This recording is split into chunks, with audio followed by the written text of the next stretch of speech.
velom-pisaorana anao tokoa ny fonay sainay, ny fanahinay ary ny tenanay iray manontolo Andriamanitra. Noho ny amin'ny fitiavana ho anay, ilay fitiavana mandrakizay ho ianao, ary zany mbola namparetanao nidra fonao taminay tsiraray avy indray, nanomezanao anay tombony mihoatra noho ny hafa.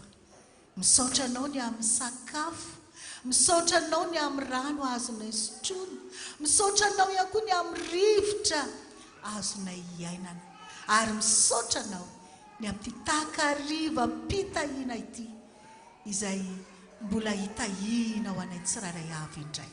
Mankasitraka Jesosy. Ankehitriny ary dia maniry indrindra ny mbola anatrehanao ny fotoana rehetrarehetra eto.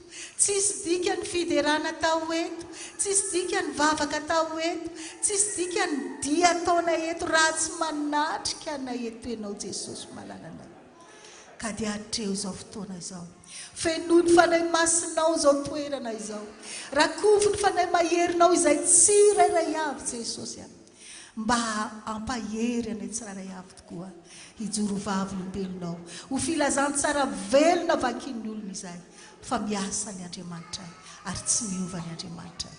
Ary ankehitriny dia misaotra anao ny amin'reto mpanomponao reto, dia ny mpitandrina randrena sy olona miora fanomezana amin'ny vady sy ny zanany.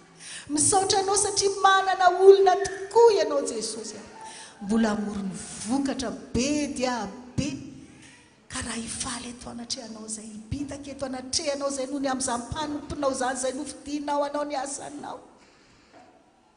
Hatreo ny fotoana ho voninahitry ny anaranao. Ny anaranao Kristy no anakinana ny vavakay. Amen. Afaka mipetraka ianareo. Dia omentsika azy mivady izay tompony izao fotoana izao ny fitenenana. Dolo hiteka ho an'Andriamanitra mafitsika. Misaotra an'Andriamanitra tsika ny amin'ity andro anty izay tanteraka soamantsara ary mitondra ny teny fialatsiny kely ny amin'ny sakafo, satria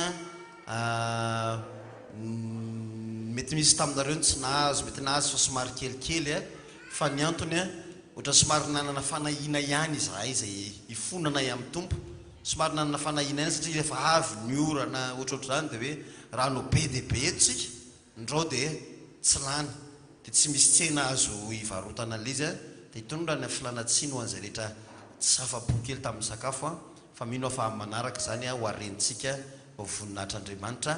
Dia misaotra tsika rehetra koa tonga maro amin'izao arivariva izao, raha ny saika nataonay dia atao répétition générale izy ity, fa tsy nety ny fosaina mampanahy fa andao mba hizara fiderana, hizara fifaliana ho an'ny olona. Ka ny amin'ny androany ariva dia mba hipetraka hijery indray pasteur mivady, mba entanina indray zany izy fa nanetana foana hatramin'izay, dia mba entanina indray izy amin'ity androandroany ity. Ary dia isaorako manokana ny ray aman-dreny izay atolotro manokana eto eo ampitsanganana angambany, ray aman-dreny Erzoa, metsika tehaka mafy be izy no hitarika ny fiderana.